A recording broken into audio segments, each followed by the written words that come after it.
ดเปเขียวนายุ่งกี่ปังเสยอำหึงซึ่งเมืองกาดเย็นจีขึ้นปอกมาอยู่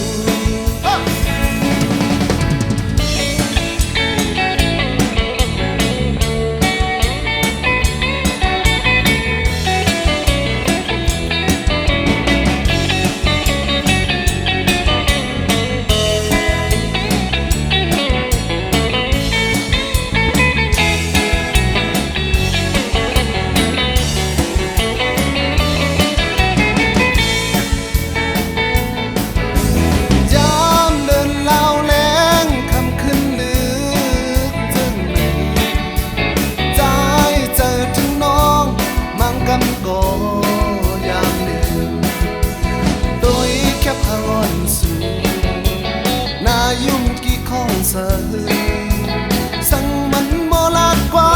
งในขลาดตัวกว้างหาอย่าปีแนงใจอยู่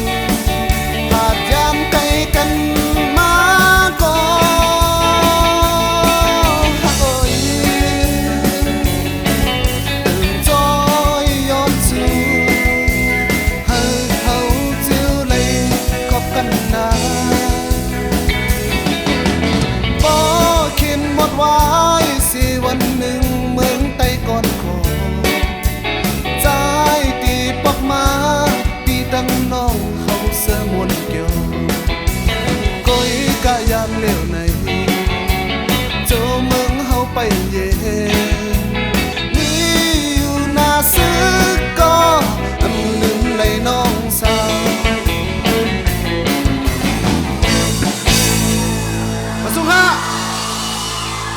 ความผมได้ก็